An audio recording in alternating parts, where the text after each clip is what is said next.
નખરા અને નસીબ નચાવે ના પણ નસીબ નસીબ વિના મળે નહીં જન સુખ વિદ્યા ને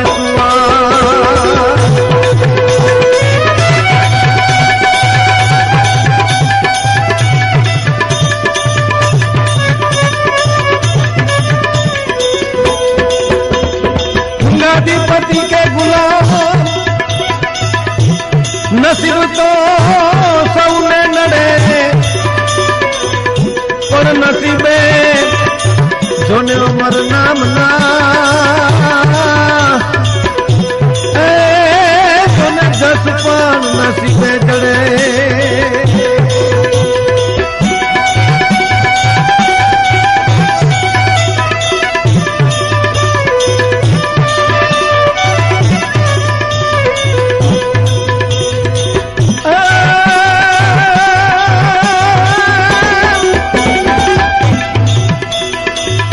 नसीब तनी અને ચડ્યું નહીં જગમાં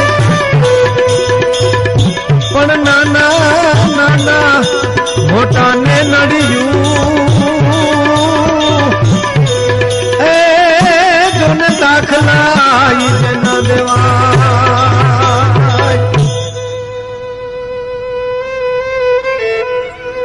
નખરા જાજા નસીબરા અને નસીબ નચાવે નાચ નસીબ વિના મળે નહીં સુખ વિદ્યા કે સુવાસ મિત્રો આપણે જે આજે વાત કરવાની છે વાત નસીબના ખેલ આ વાતને સુંદર રીતે લખી છે સૌરાષ્ટ્ર ગુજરાતના બહુ જાણીતા કવિ નટુદાન બારોટે નસીબના ખેલ આપણે મિત્રો સમાજમાં પણ એમ કહીએ છીએ કે ભાઈ નસીબની વાતો છે બધી આ બધી ભાગ્યની વાતો છે પછી ભાગ્ય કો નસીબ કો કર્મની ગતિ કો શબ્દ અલગ અલગ છે અર્થ તો એક જ છે નસીબની વ્યાખ્યા કરીએ એટલી ઓછી છે મિત્રો નસીબ તો બધાયના જુદા જુદા હોય છે એટલે તો પ્રાચીન ભજનમાં પણ કીધું છે ને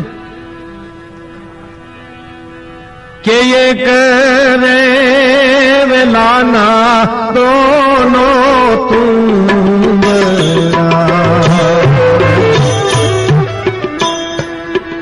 લખાયે ના જુદા જુદા લે એક રે વેલાના દોનો तुम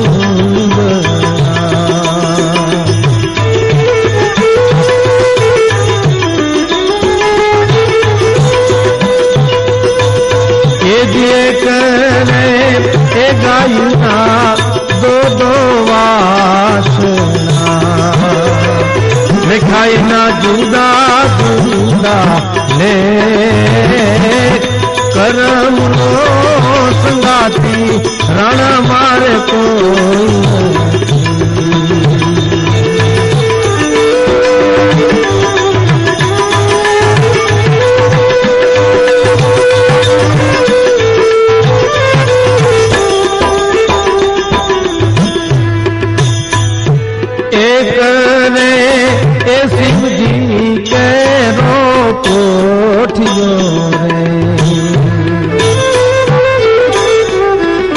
बीजो फांसी डाले हाथ धर्म नो संगाती राणा मारे कोई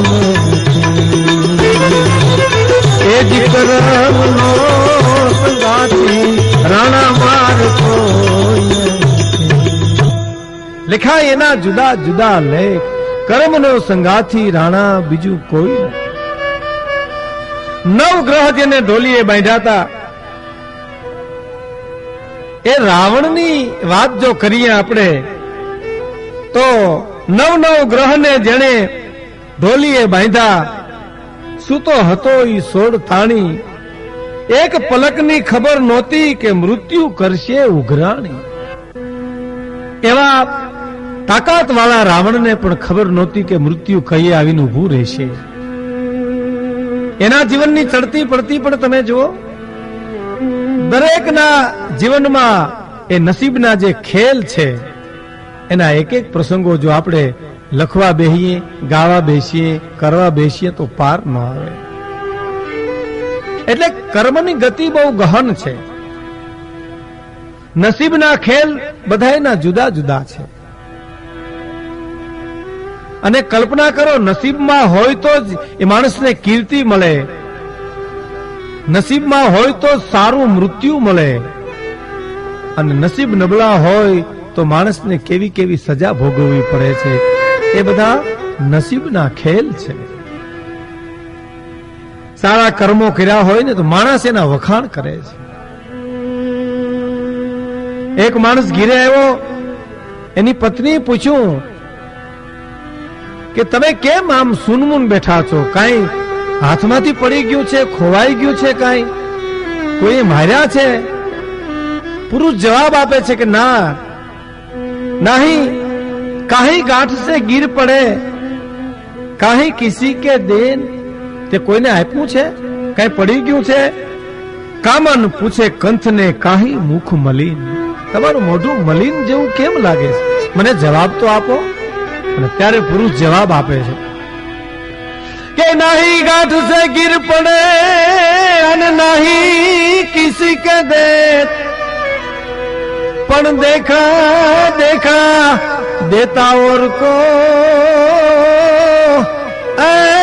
दुखता के मुख मलिन, पण देता देता देखो को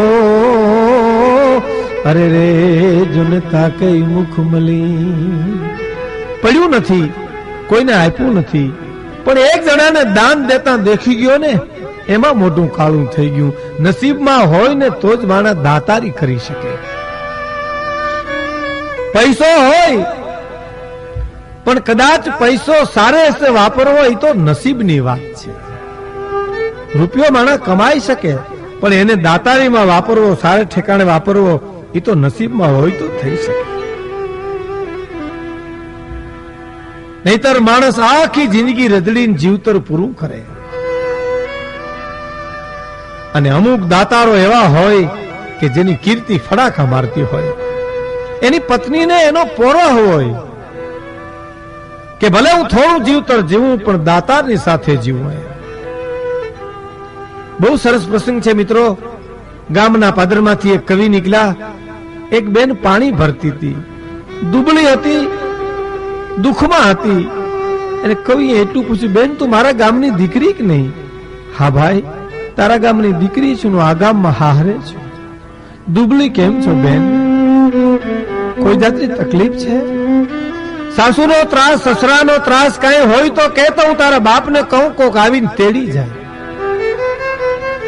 તેથી પાણી ભરતી પનિહારીએ જવાબ આપ્યો તો કવિરાજ મને કોઈ વાતનું દુઃખ નથી, મારા પતિનું દુઃખ નથી, મારા સસરાનું દુઃખ નથી, મારી સાસુનું દુઃખ નથી, પણ ઘર મોટો અને તોટો ઘણો અને મોટો પિયુરો નામ, એ કારણ મેં દુબળી મારું કેળા ને કાંઠે ગામ.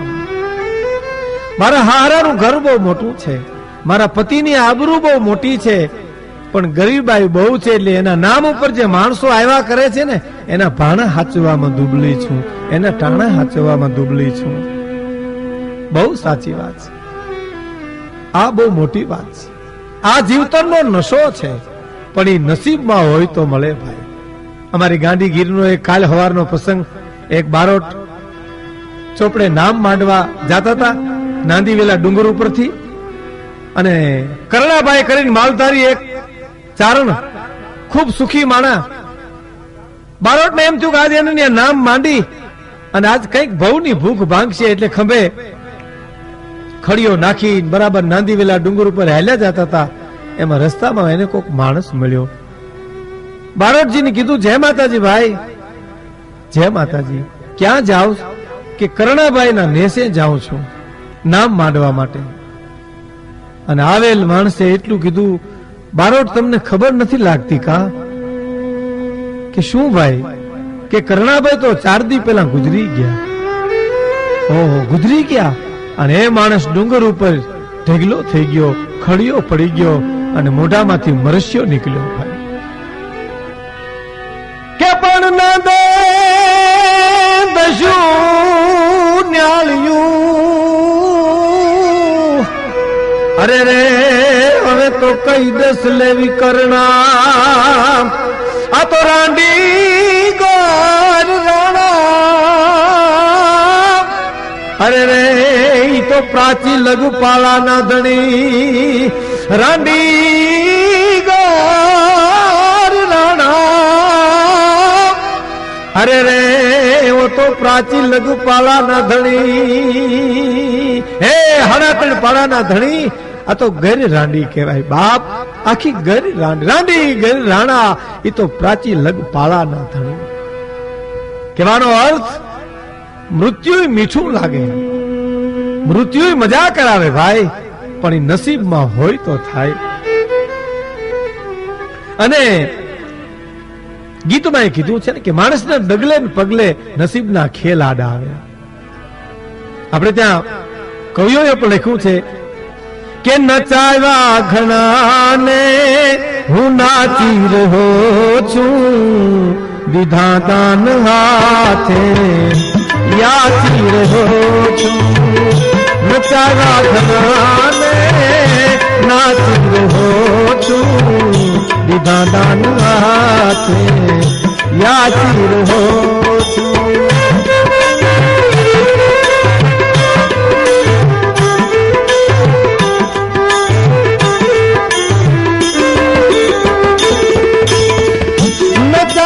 ઘણાને એ નાચી ગયો છું, દીધા દાન હાથે યાચી રહ્યો છું.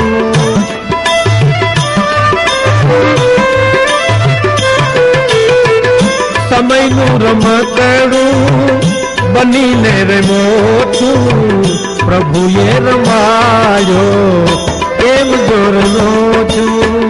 નચાવા ઘણાને નાચી રહ્યો છું, દીધા દાન હાથે યાચી રહ્યો છું.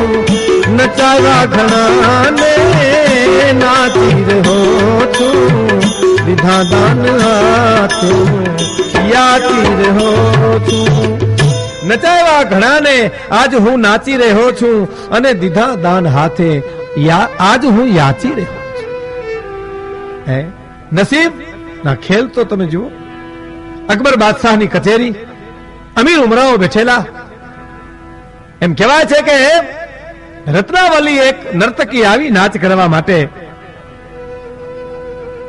એક બાજુ નાચગાનની શરૂઆત થાય છે, એક બાજુ કચેરીની માલિપા ખમકારા દેવાય છે, કહુંબાના વખાણ થાય છે. કેવો કહુંબો, અતિશયોક્તિ અલંકાર. આ કહુંબાના વખાણમાં અતિશયોક્તિ અલંકાર છે.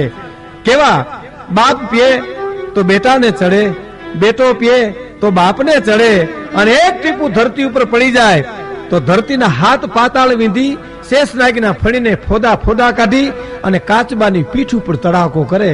આ અતિશયોક્તિ અલંકાર છે. એક ટીપું જો આટલી હોનાર સર્જે ને પીએ ને કાંઈ ન થાય તો એ અતિશયોક્તિ અલંકાર જ કહેવાય ને. કહુંબાના વખાણ થાય છે, ભલકારા થાય છે. બરાબર કચેરીની માલિપા નર્તકી રત્નાવલી નાચ કરવા આવી રહી છે. બહુ વિચાર કરો ને તો નર્તકી નૃત્ય કરતી હોય ને એમાંથી ઉપદેશ મળે છે. આ દુનિયા એવી ભગવાને બનાવી છે કે તમે જ્યાં દ્રષ્ટિ કરો ત્યાંથી ઉપદેશ મળે. હો, આખી આલમ એવી બનાવી છે એટલે તો કીધું છે ને કે આલમ ગજબ છે ઈશ્વરની, એમાં બુદ્ધિશાળી એ તમામ નથી. આલમ અજબ છે ઈશ્વરની, એમાં બુદ્ધિશાળી તમામ નથી. આલમ ગજબ છે ઈશ્વરની, એમાં બુદ્ધિશાળી એ તમામ નથી. થોડી બુદ્ધિ વાળા થોડા છે, થોડી બુદ્ધિ વાળા થોડા છે, અને પાછા ગાંડાના ક્યાંય ગામ નથી. થોડી બુદ્ધિ વાળા થોડા છે, ગાંડા ના ક્યાંય ગામ નથી.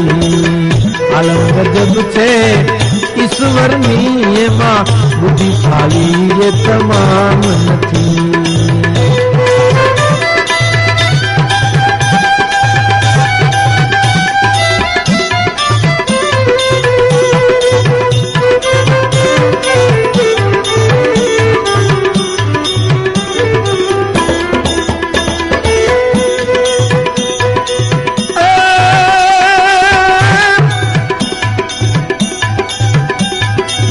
દિલમાં દયા ભક્તિ છે, એની પાસે ખોટી બદામ નથી. જેના દિલમાં દયા ભક્તિ છે, એની પાસે ખોટી બદામ નથી. ધનના જ્યાં ઢગલે ઢગલા છે, ધનના જ્યાં ઢગલે ઢગલા, એના રે હૃદયમાં રામ નથી. ધનના જ્યાં ઢગલે ઢગલા, એના રે હૃદયમાં રામ નથી. આલમ ગજબ છે ઈશ્વરની, એમાં બુદ્ધિ સારી તમામ નથી. થોડી બુદ્ધિ વાળા થોડા છે, ગાંડા ના જાય ગામ નથી. આલમ અજબ છે ઈશ્વરની, એમાં બુદ્ધિશાળી તમામ નથી. થોડી બુદ્ધિ વાળા થોડા, અને પાછા ગાંડા ના ક્યાંય ગામ નથી. નર્તકી બરાબર નૃત્યની શરૂઆત કરે છે ને, આમાંથી પણ ઘણો ઉપદેશ મળે છે. બહુ સુંદર ઉપદેશ મળે છે. મૃદંગ કહે ધીક હે ધીક હે, એના તબલા વાગતા હોય ને, એ ધિકાર છે ધિકાર છે એમ કરતા હોય. તો મંજીર કહે કિનકુ કિનકુ, મંજીરા એમ કે છે કોને કોને. તબ હાથ પ્રસારી કહે ગુનિકા ઇનકુ ઇનકુ ઇનકુ. એ હાથ લાંબા કરી કરીને જે કહેતી હોય આને આને આને, જે હરિસ્મરણ નથી કરતા અને માત્ર મનોરંજનમાં મુજરામાં જીવન વિતાવે, એને ધિકાર છે ધિકાર છે ધિકાર છે. પણ એમાં કોઈ જાગી જાય તો થાય ભાઈ. આપણે ત્યાં કોઈ પણ માણસના લગ્ન થતા હોય અને માંડવામાં ગોર મહારાજ એમ કે કૈના પધરાવો સાવધાન. એ સાવધાન શબ્દ બહુ મહત્વનો છે. જો સમજાઈ જાય તો, સમજી જાય તો માણસનો ભાગ્યનો ઉદય થઈ જાય. નસીબમાં હોય તો માણસ નીકળી જાય. નકર કૈના પધરાવો એટલું સંભળાય, સાવધાન ન સંભળાય. કારણ કે એટલો બધો ભુરાયો કર્યો હોય ને કે સાવધાન તો એ સાંભળી હગે જ નહીં. આ લગ્ન ગીતના ઢોલના હરણાઈના બેન્ડ વાજાના દેકારા એવા કરે કે એને ભુરાયો કરે કે ઓલું સાવધાન ન સંભળાય. સાવધાન જો સમજાઈ જાય તો માણસનો બેડો પાર થઈ જાય ભાઈ. કવિ તો લખે છે કે દુનિયા પૈસા પાછળ દોડે, દોલતનું આ તાટક છે, અને જુવાન વૃદ્ધ સૌ હાથ જોડે, નસીબનું આ નાટક છે. નસીબ મોતીડે નવાજે, હરેક દુઃખ નસીબ હરે, નસીબે નર નારાયણા, નસીબ સાય સો કરે. નસીબના ખેલ શું નથી કરતા. કચેરીમાં બરાબર મુજરાની શરૂઆત થાય છે. પણ બન્યું એવું કે રત્નાવલીના પગની જે ઘૂઘરું હતી એ ઘૂઘરું તૂટી ગઈ. બધાની નજર તૂટી ગઈ, સુરતા તૂટી ગઈ. સુરતા તૂટી, તાલ તૂટી ગયો. કચેરીના આનંદમાં ભંગ પડ્યો. બધાએ વિચારમાં પડ્યા કે રત્નાવલી શું વિચારે છે. અને બાદશાહ પણ જોઈ રહ્યા સામા. રત્નાવલીએ જોયું કે હવે નક્કી મૃત્યુ થાય છે, સજા થશે. આ તો અકબર બાદશાહની કચેરી.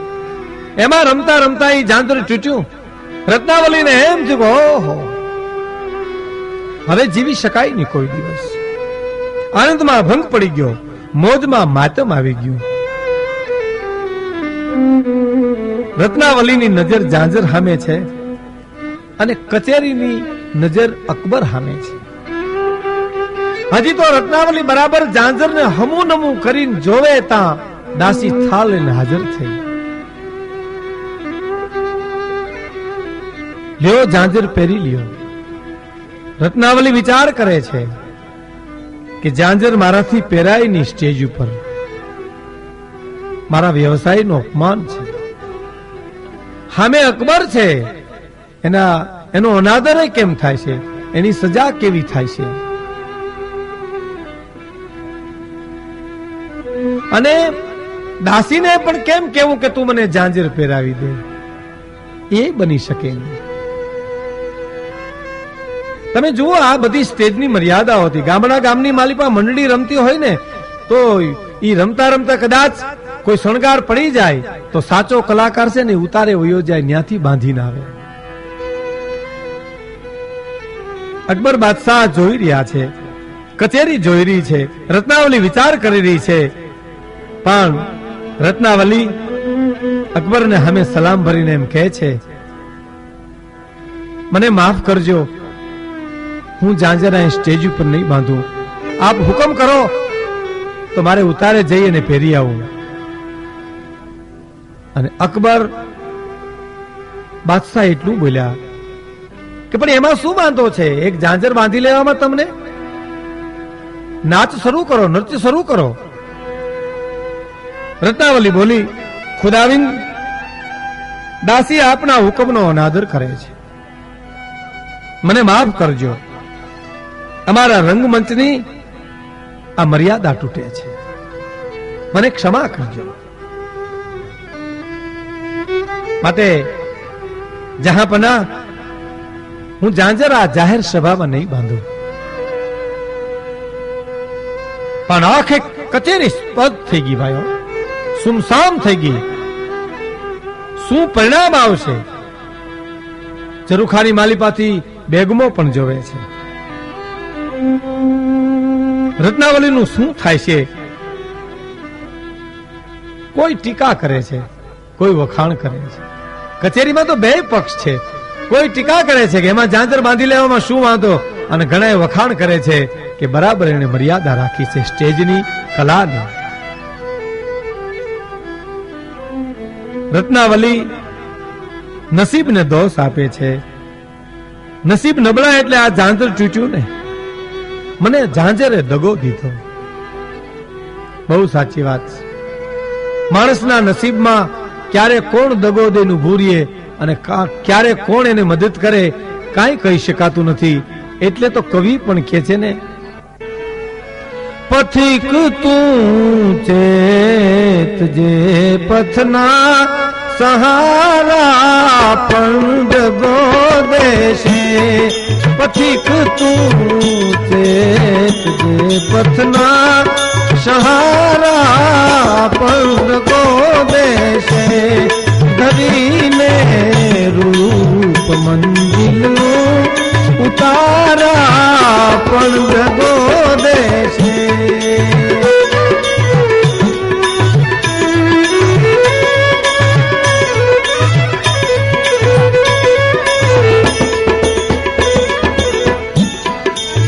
મને તો એમ કે હમણાં ઠરી જાશે નઠારા મેં. મને તો એમ કે હમણાં ઠરી જાશે નઠારા મેં. ખબર નહોતી ન જીવા, ખબર નહોતી ન જીવાયા. તિખારા પણ દગો દેશે. પથિક તું ચેત જે પથના સહારા પણ દગો દેશે.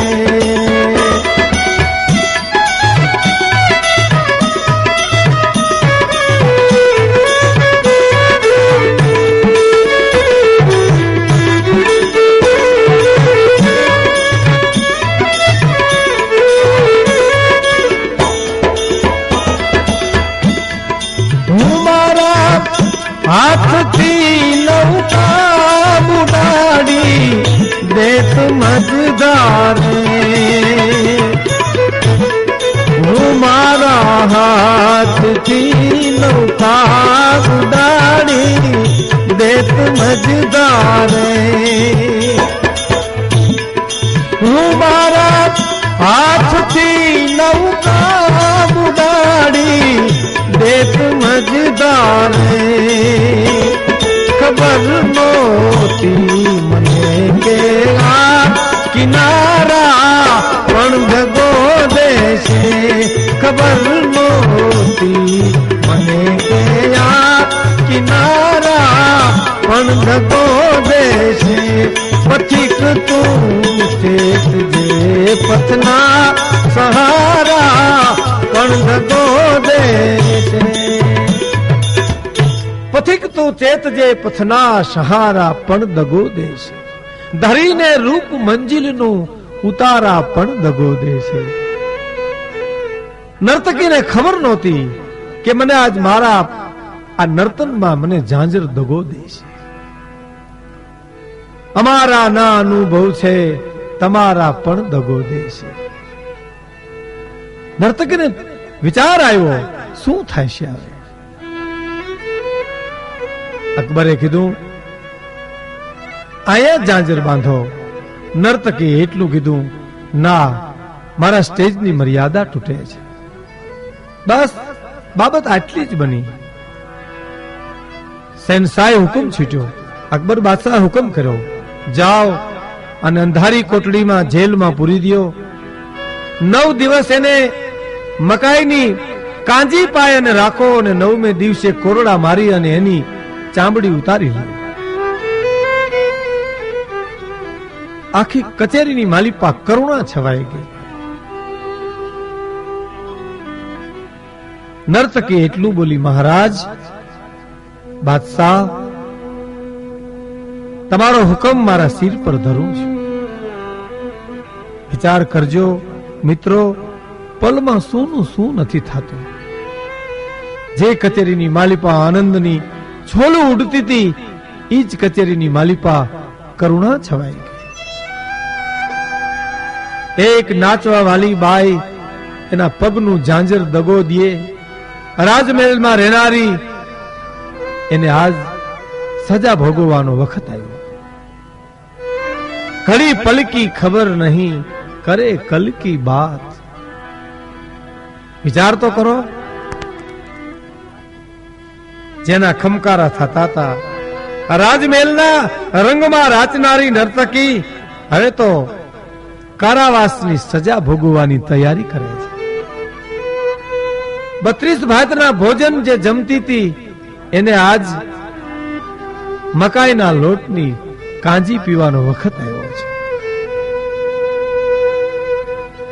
જાકમ જાળ અંજવાલામાં રહેતી નર્તકી આજ અંધારા કારાવાસ ભોગવવાનો વખત આવ્યો છે કબુ મેળી કબુ માળિયા કબુ વસુ વેરાન કિશન કબુ ન હોત હે સબદીની એક સમાન કબુ મેળી કબુ માળિયા કબુ વસુ વેરાન કિશન કબુ ન હોત હે સબદીની એક સમાન